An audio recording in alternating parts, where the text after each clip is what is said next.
Boa noite, meus irmãos. Graça e a paz do nosso Senhor Jesus Cristo esteja com cada um dos queridos nessa noite de quinta-feira, nessa noite de estudo da palavra. Quero convidar os irmãos a lerem as suas Bíblias no Salmo de número 28, Salmo 28, versículos 1 e 2. Salmo 28, versículos 1 e 2.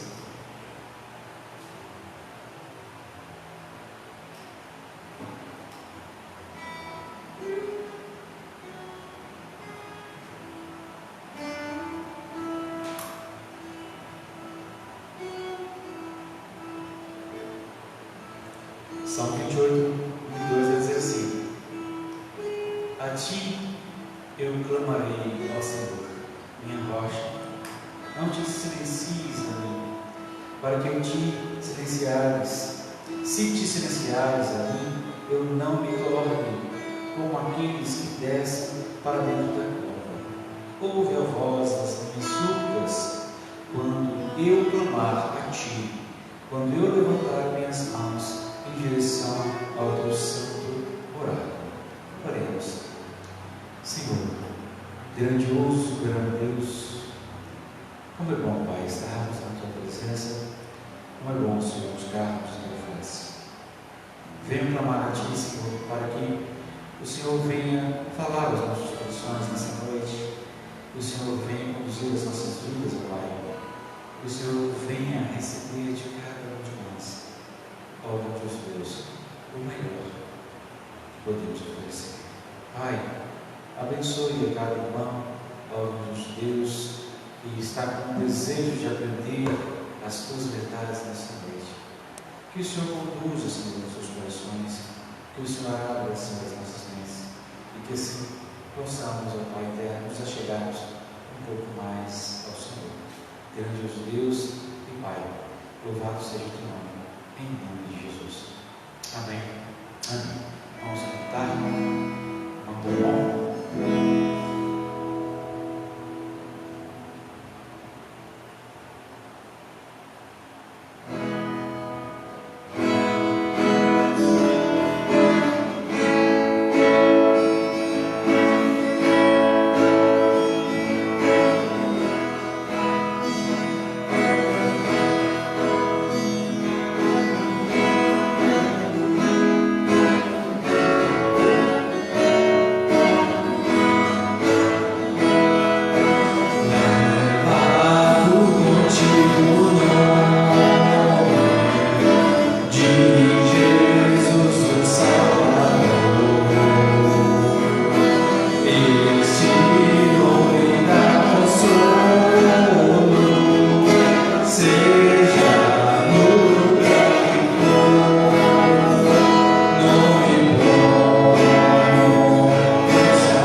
adorar o seu santo nome. Pai, obrigado, Senhor, por esta oportunidade que temos nessa noite de receber, ó grande Deus, esta oportunidade de entoar a Ti os nossos louvores, ó Pai.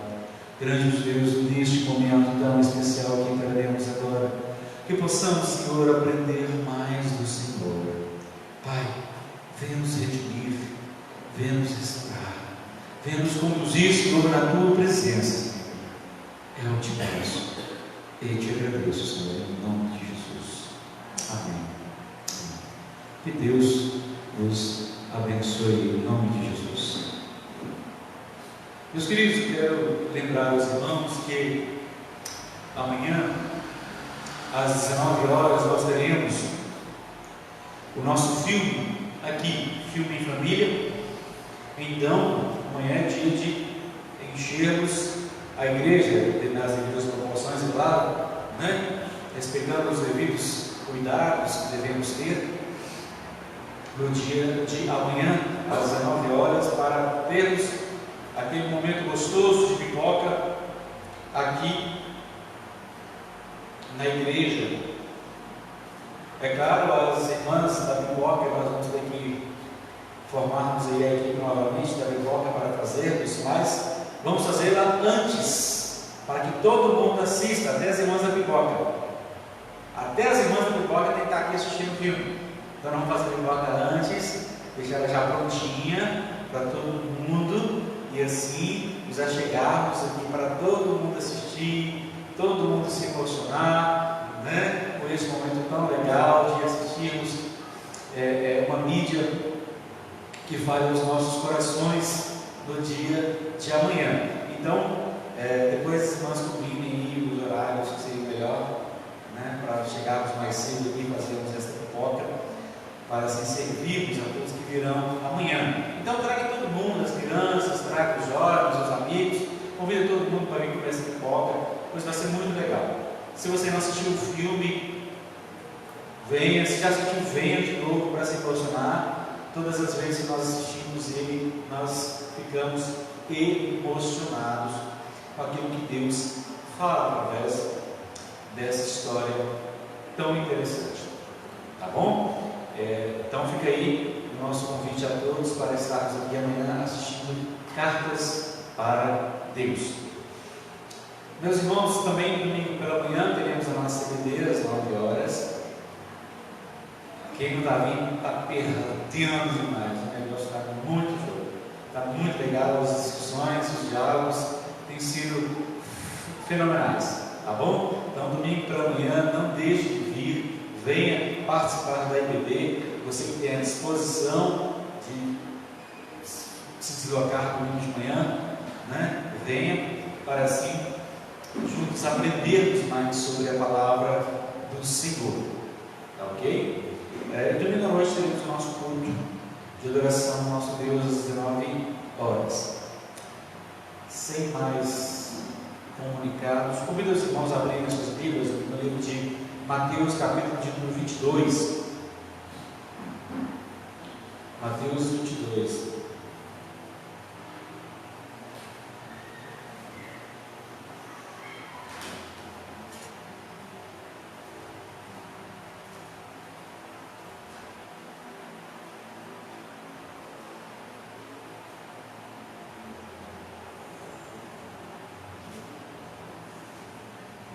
Mateus capítulo 22.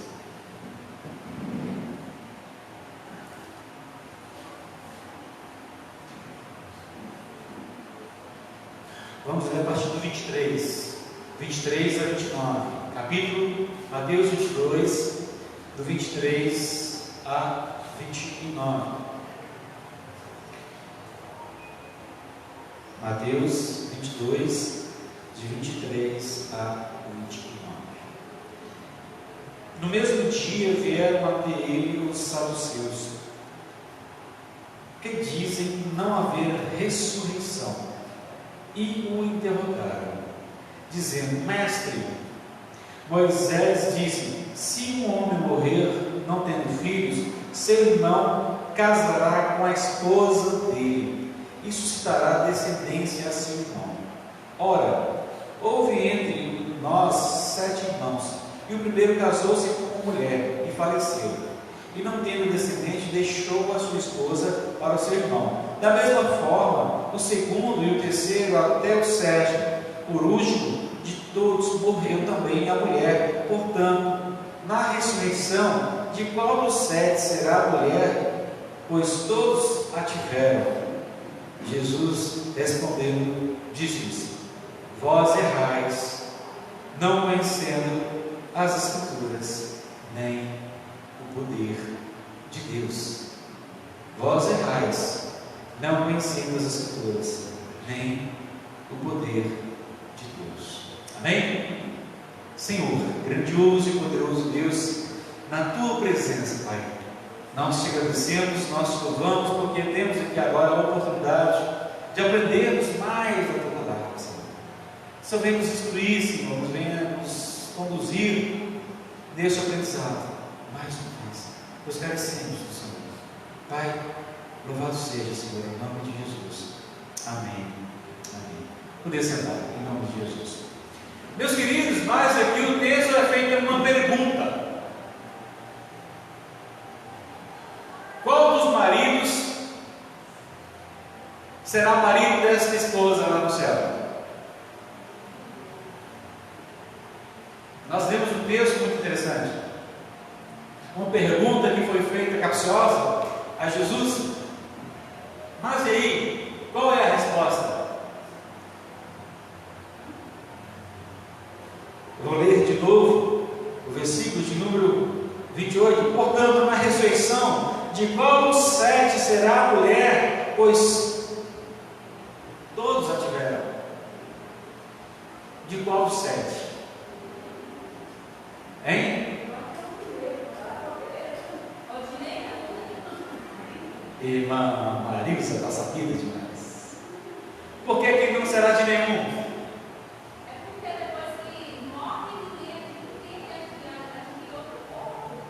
Vamos ler o versículo de número 30. Olha o que diz o versículo 30. O próprio Jesus dizendo aí: porque na ressurreição não casam, nem são dados em, mas são como os anjos de Deus no céu. Lá no céu não tem casamento, não tem marido, não tem mulher, não tem pai, não tem filho, não tem tio, não tem primo. Ok? Então lá não terá isso. Lá não terá essa situação. Mas qual era a intenção desses homens para com Jesus? A intenção desses homens para com Jesus era pegá-lo, era de testá-lo. Mas aí Jesus vem dar uma caprichada, um puxão de orelha deles, bem caprichado. Por quê? Porque eles estavam testando Jesus. Mas Jesus chama a atenção: mas vocês não conhecem a palavra? Vocês não conhecem? Porque lá no céu, casamento não haverá. Não haverá. Casamento, paternidade, essas coisas não haverá. Porque lá ninguém se dá em casamento. Isso é para agora. Isso é para os nossos dias. Isso é para vivermos aqui. E vivermos bem vivido. E não lá. É para vivermos aqui. Então, o puxão de orelha de Jesus para com esses homens, ele é muito interessante. Porque Jesus diz que eles não estavam compreendendo a palavra de Deus. Domingo que se passou, nós consideramos o domingo que se passou, o segundo domingo do mês de dezembro, como o domingo da Bíblia, o dia da Bíblia, o segundo domingo do mês. Então, é celebrado nesse momento tão especial da palavra de Deus que chegou até nós, as Escrituras. Nós, como cristãos, consideramos-a com muita importância, muito mais importância do que até mesmo esses homens que vieram ter com Jesus. ela nos dá as oportunidades espirituais, ela nos dá as oportunidades morais, ela nos dá as oportunidades sociais. O sistema que nós temos hoje e vivemos hoje é baseado na palavra, baseado nas Escrituras. Se não me engano, Del Monte disse coisas uma vez, em uma das suas falas. Então, tudo que estamos vivendo hoje tem um nascimento nos ensinos da palavra de Deus. Mas ela só é eficaz se nós fizermos a devida aplicação dela em nossas vidas. O que esses homens não estavam fazendo, o que esses homens não estavam usando de sabedoria, pois verdadeiramente não a conheciam. Mas qual é o valor que eu dou na palavra de Deus? Qual é o valor que eu dou neste livro que chegou até mim, que tem tantos autores, tantos intérpretes, que resistiu a séculos e séculos, guerras, mortes, lutas, dores, mas chegou até nós como verdade do nosso Deus para as nossas vidas.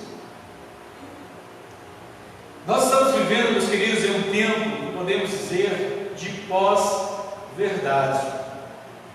Nossos valores, eles precisam se firmar cada vez mais na palavra de Deus, porque aquilo que considerávamos como verdade outrora e tínhamos como padrão de vida para vivermos, para alguns já não é mais.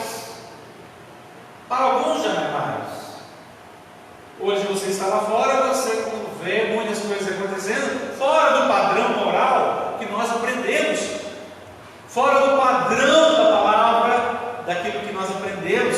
E o complicado é que muitas vezes alguns querem trazer esses padrões externos para dentro da eclesia, para dentro da igreja. Isso está totalmente errado, porque se isso acontecer, a igreja se torna mundo. E Deus mandou Jesus para retirar de dentro de nós esse mundo que está lá fora. Ele não nos retirou do mundo, porque aqui estamos, mas esse mundo tem que sair de dentro dos nossos corações. Eu não devo viver mais como outrora, eu preciso entender e viver as coisas corretas da vida. Uma coisa que eu sempre ensino, eu e Érica, nós temos esse princípio. Por exemplo, o que é meu, é meu. O que Deus me deu, é meu. O que Ele não me deu, não é meu. Está certo? Está correto daí? Ou está errado? É assim mesmo, não é? Ok. Por exemplo, se eu estiver andando, ou a Érica, ou um dos nossos filhos estiverem andando na rua e encontrar porventura dinheiro no chão, o que nós normalmente fazemos? Normalmente se pega, achado não é, roubado e não é assim? Agora eu aprendi diferente. Demorei a aprender, mas aprendi. Eu trabalhei por causa desse dinheiro. Alguém soou por ele, não soou? Alguém batalhou para ganhar ele, não batalhou? Ele é meu? Não, ele não é meu. Então, ele vai ficar lá e eu vou prosseguir, porque ele não é meu. Alguém não teve o cuidado devido e acabou perdendo esse recurso. E provavelmente essa mesma pessoa vai passar pelo mesmo caminho tentando encontrar.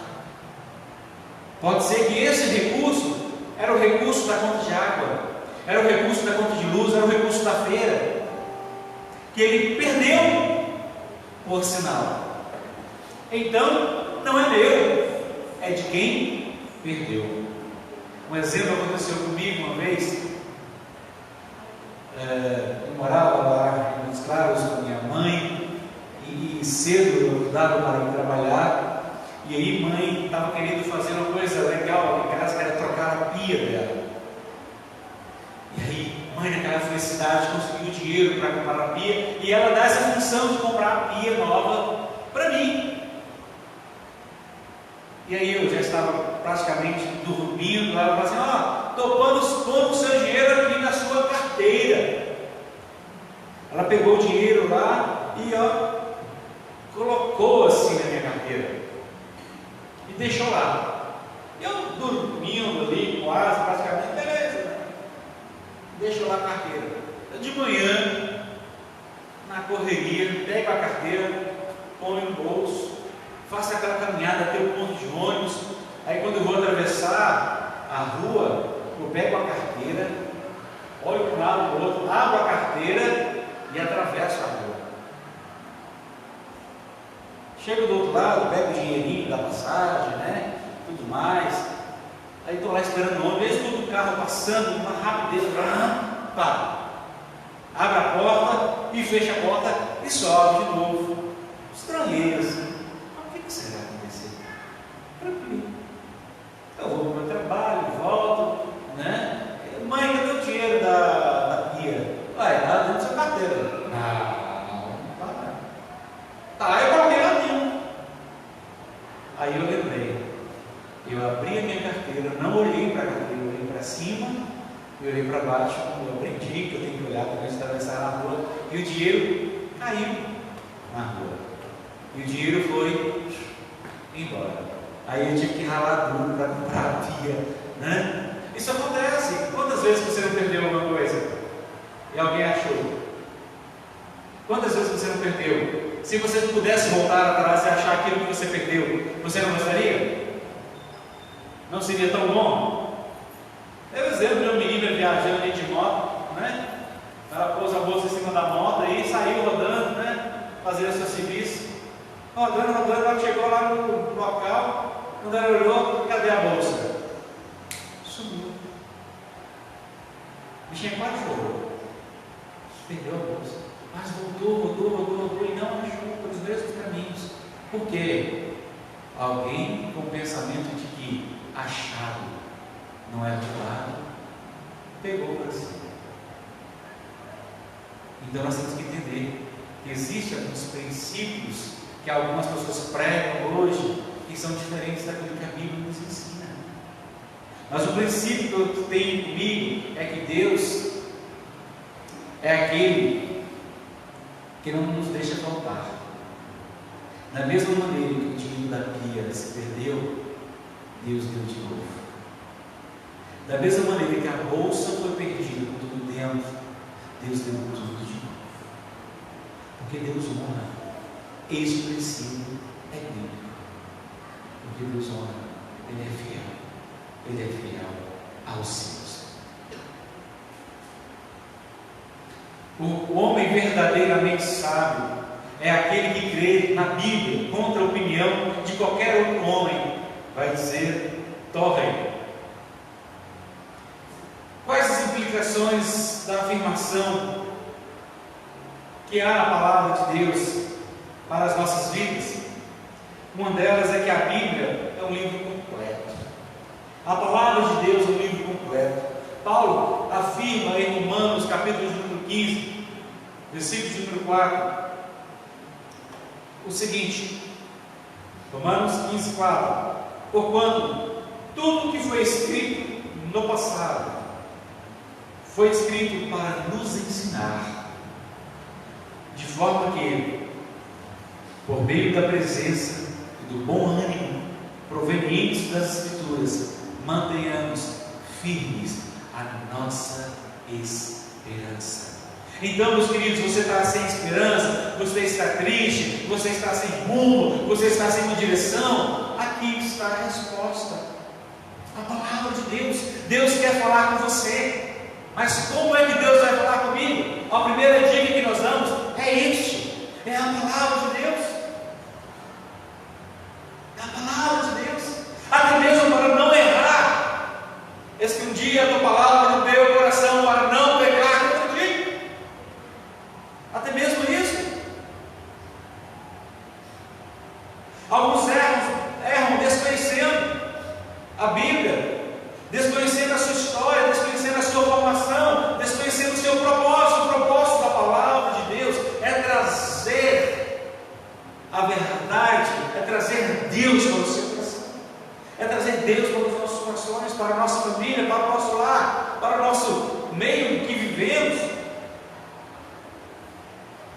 Por outro lado, ela mesma diz que, embora muitas coisas na vida passem, ou muitas coisas na vida mudem, a palavra de Deus, ela jamais passará.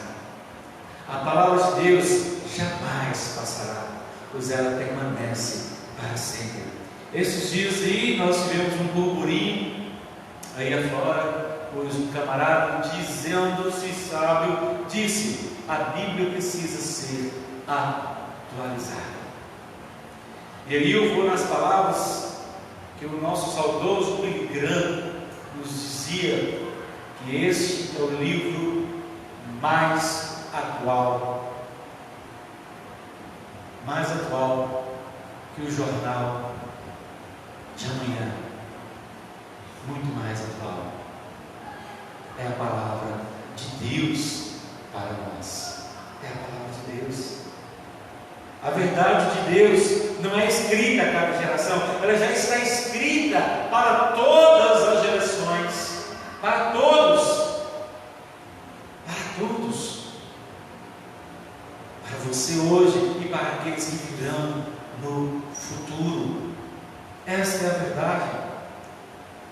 Quais são as implicações que contém na palavra de Deus, ou no poder da palavra? A questão, meus queridos, aqui é que eu preciso ter uma interpretação da Bíblia correta. Quando eu não tenho uma interpretação da Bíblia correta, eu arrumo precedentes para coisas erradas. Quando eu não interpreto a Bíblia corretamente, eu tiro coisas erradas que ela não está dizendo, e isso é um problema muito grande. Texto fora de contexto vira pretexto. Para quê? Alguém sabe para que é? Hein? Já ouviram falar em heresia? Texto fora de contexto vira pretexto para heresia. Ensinos errados,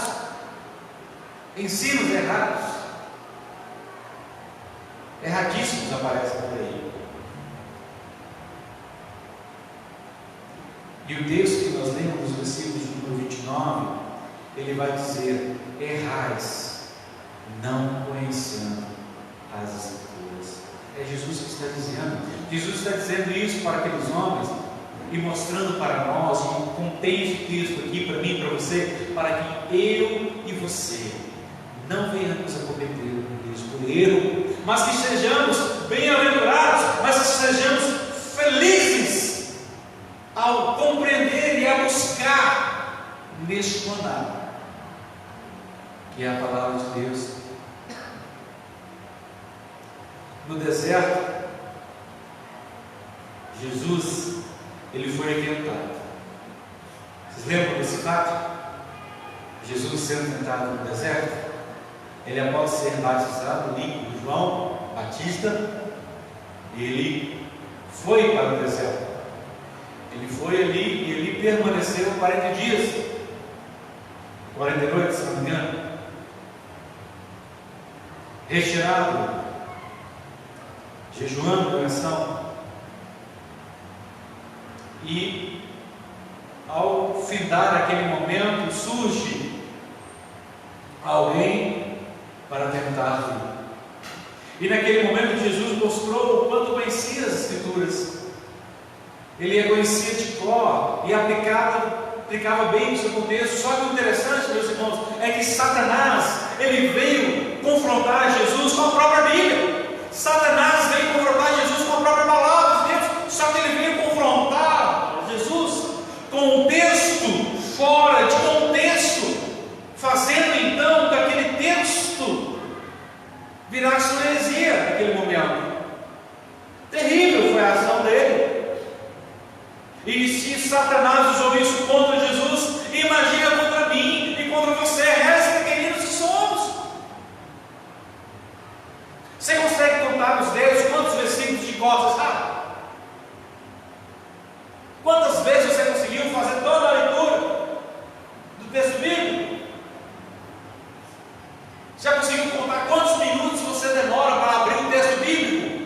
No momento que precisa desembanhar a espada, só tocando aqui para quem não lembra, a Bíblia nós chamamos de espada.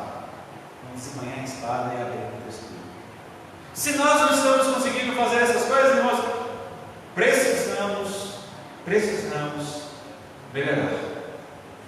Precisamos evoluir. E a palavra de Deus é o canal para isso. Então Jesus, ali naquele momento, ele fez o uso da própria palavra. A forma como ele a usou revelou a maneira correta de uma interpretação e aplicação da palavra de Deus.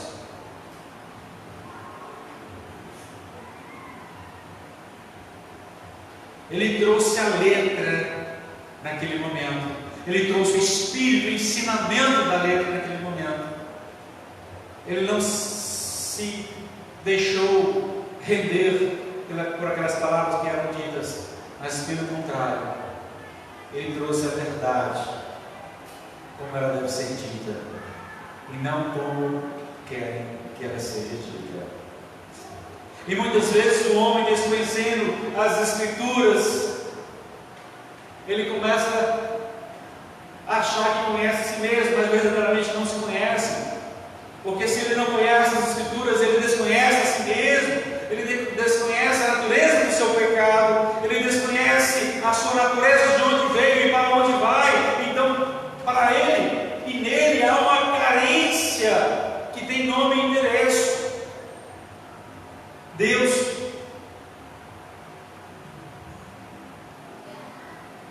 mas esse mesmo Deus que ele tem carência traz para nós a oportunidade de um conserto. Esse mesmo Deus traz para nós a oportunidade de um pacto. Esse mesmo Deus traz para nós a oportunidade de uma aliança. Aliança. O que é uma aliança? Vocês lembram aí dos casamentos? Vocês lembram aí dos casamentos aí que o marido pega lá a aliança e coloca no dedinho da esposa, né? E aí vice-versa. E aí diz lá, até que a morte nos separe. Só que com Deus é diferente.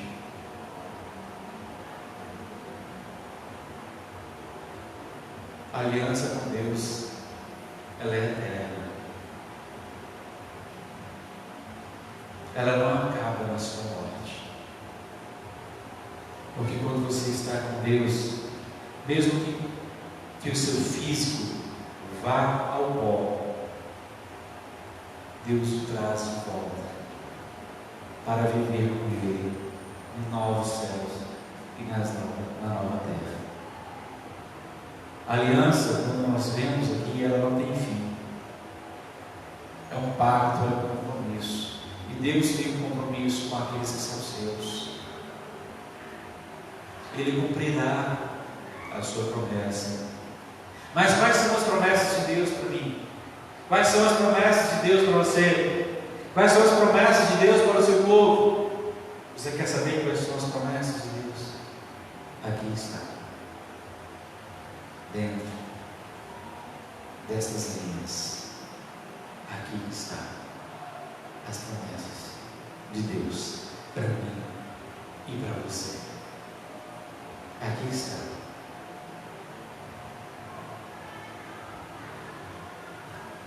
Quando há, meus queridos, desconhecimento da revelação de Deus nas Escrituras, isso leva ao homem a crer nas revelações humanas, que são falhas,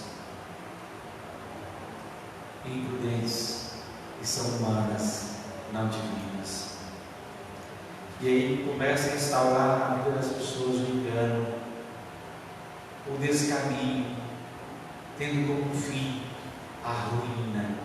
E aquilo que Deus quer trazer para você não é isso. Aquilo que Deus quer trazer para mim não é isso. O que Deus quer trazer para nós é um crescimento contínuo e quantitativo. Porque quando eu busco a Deus corretamente, eu cresço espiritualmente. Eu cresço para a glória de Deus. Eu cresço para a estatura que Deus quer que eu atinja. Quais as implicações? A Bíblia é a vontade de Deus. A Bíblia é a vontade de Deus para mim e para você. Quer saber qual é a vontade de Deus? Quer saber qual é o seu caminho? Quer saber? Vamos esmiuçar mais. Não perca os cultos, não perca os momentos de ensino, não perca os diálogos gostosos, os debates bíblicos, não perca os momentos de aprender um pouquinho mais, porque em todo momento nós podemos aprender, em todo momento nós podemos saber algumas coisas importantes. Há pessoas que creem em um Deus, mas reduzem a sua explicação dizendo: Deus é Deus.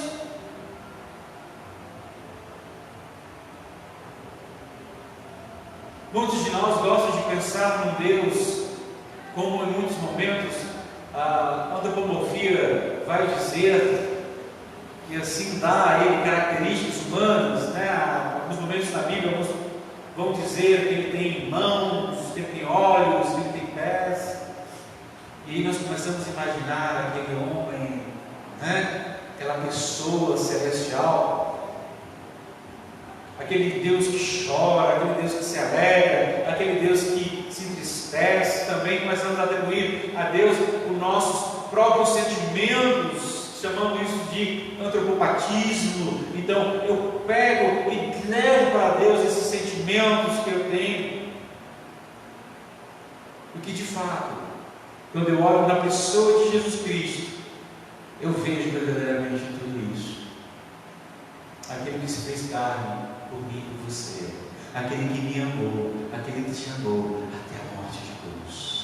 E onde é que eu aprendo sobre isso que se entregou por mim e por você? Na palavra de Deus. Aonde que eu aprendo que um dia eu vou encontrar com Jesus novamente? É na palavra de Deus. Aonde que eu aprendo como é que eu vou encontrar com esse Jesus? É na palavra de Deus. Aonde é que eu encontro que eu poderei tocar na roupa, nas orlas das vestes de Jesus? É na palavra de Deus.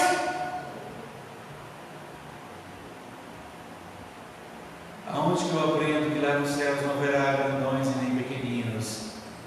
É na palavra de Deus. Aonde eu aprendo que as ruas serão de ouro? Não é só nas músicas que cantamos, mas é na palavra de Deus. É na palavra de Deus. Pensemos nas oportunidades de Deus para cada um de nós. Pensemos quantas milhas Deus está insistindo e caminhando conosco, nos dando a oportunidade de repensarmos os nossos princípios e revermos os nossos passos. Milhas essas que muitas vezes nem nós mesmos queremos andar com os outros, muitas vezes nem nós mesmos queremos dar a oportunidade aos outros para que se arrependam.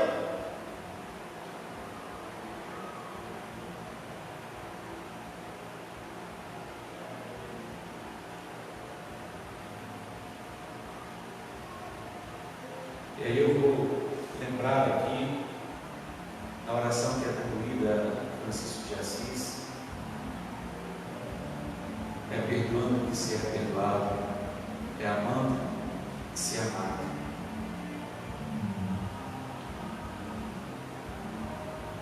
E aí, aonde é que eu aprendo isso? Da onde foram tirados esses princípios? Daqui, da palavra de Deus para nós. Na simplicidade de uma flor que brota, ou no gigantismo do mar que se abriu, ou das ondas bravias sossegadas pelo poder de Jesus. Aonde que eu vou aprender isso? Na palavra de Deus. O poder transformador em graça e dado ao homem através de palavras está aqui contidas. Cito Martinho Lutero: fiz uma aliança com Deus, que Ele não me mande visões, nem sonhos e nem mesmo anjos. Estou satisfeito com o dom das Escrituras Sagradas, que me dão instrução abundante e tudo o que preciso conhecer, tanto para esta vida quanto para a vida que ainda há de vir. Martinho Lutero. E ainda vou lá atrás ainda, Dom Pedro II. Ele vai dizer o seguinte: eu amo a Bíblia. Eu leio-a todos os dias, e quanto mais a leio, tanto mais a amo. Há alguns que não gostam da Bíblia. Eu não os entendo, não compreendo tais pessoas, mas eu a amo. A sua simplicidade, e amo as suas repetições e reiterações da verdade. Como disse, eu leio-a cotidianamente e gosto dela cada vez mais. Dom Pedro II, Martinho Lutero. Jesus foi aqui neste texto que lemos inquirido sobre os fatos bíblicos mal interpretados. E ele sempre leva as pessoas à reflexão sobre os seus próprios erros. E os erros das pessoas normalmente as levam, muitas vezes, à incredulidade, à desobediência, e em outras, por simplesmente não ler as Escrituras, incredulidade. Sem as Escrituras e sua correta interpretação, o homem fica sem referencial, sem rumo, sem direção.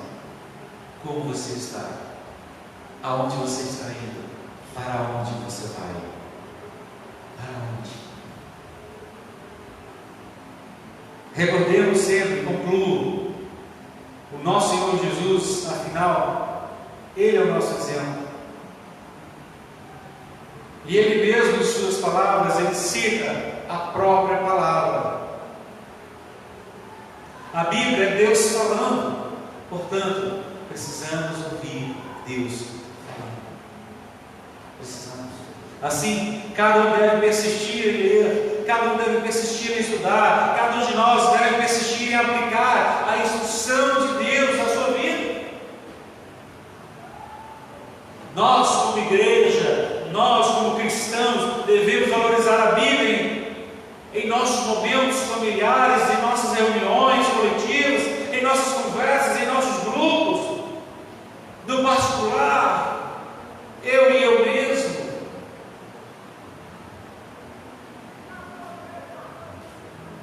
Porque nós temos que adorar a Deus. Está descrito nessas palavras: a este Deus da criação, este Deus revelado em Cristo Jesus, porque Ele nos amou. E Ele mandou que fosse registrado letra por letra, porque Ele nos amou, palavra por palavra, porque Ele queria que ela chegasse ao seu coração. Meus irmãos, isso aqui não é um romance, isso aqui não é ficção.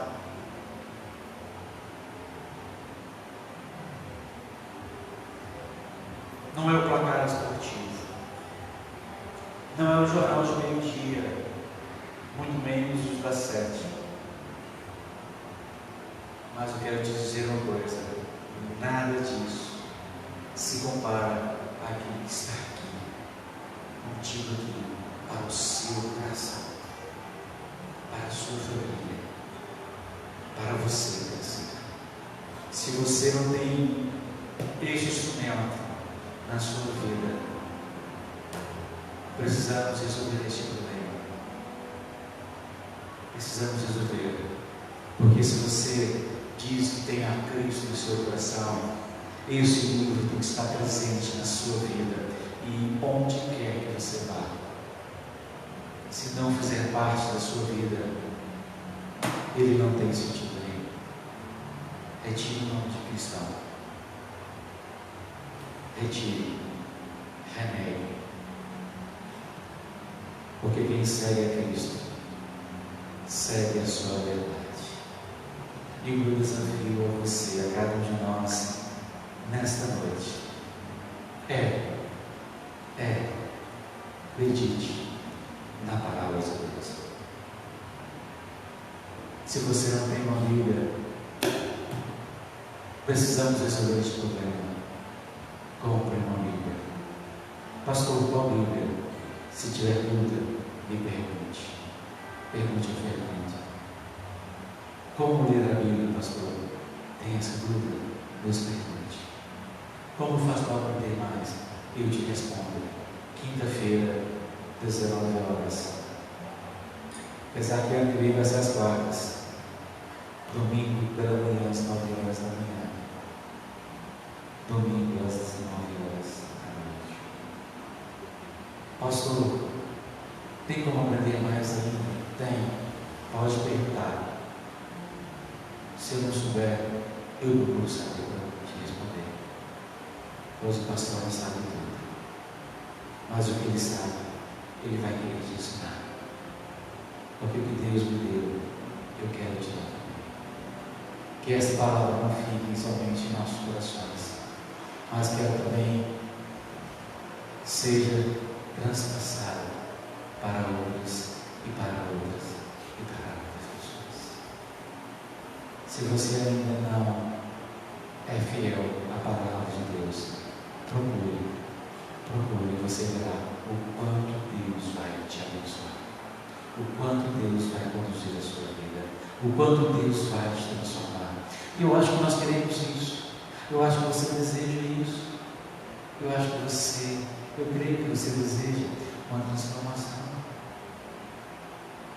É questão do casamento? A Bíblia responde. É com as suas finanças? A Bíblia responde. É no trabalho? A Bíblia responde. São as incertezas da vida? Ela te responde. Tenha paciência, mas ela vai te responder. Ela vai te responder. Deus quer falar com você. Deus quer falar conosco. Ele quer falar através da sua palavra. Amém? Amém? Vamos ficar de pé? Vamos orar?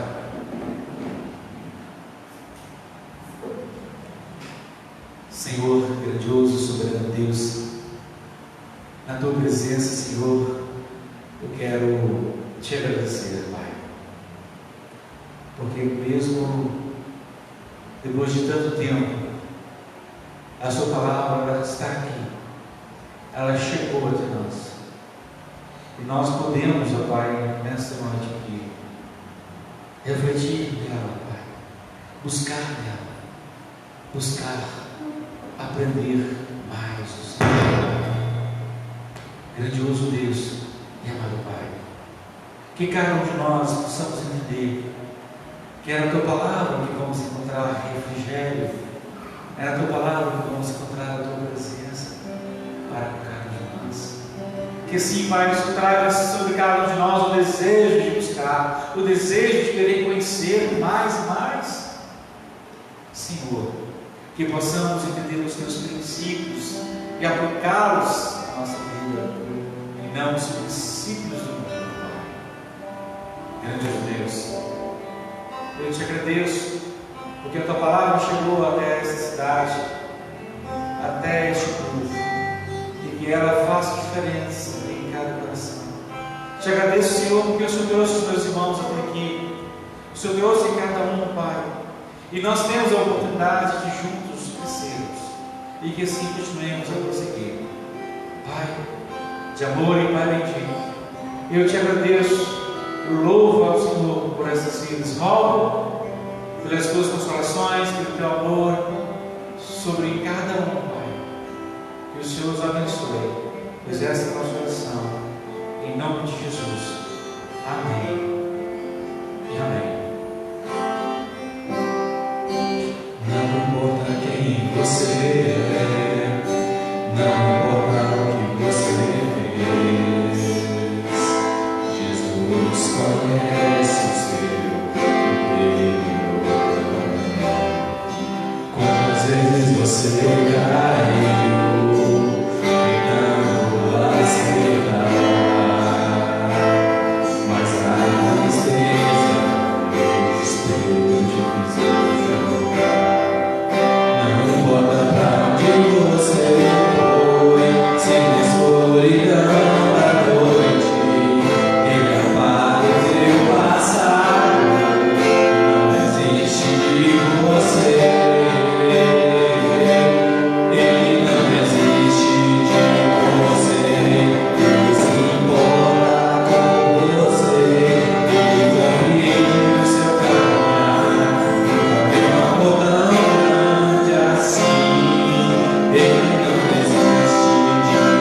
Derrama a tua graça sobre o teu povo. Essa oração que fazemos, Senhor, em nome de Jesus. Amém.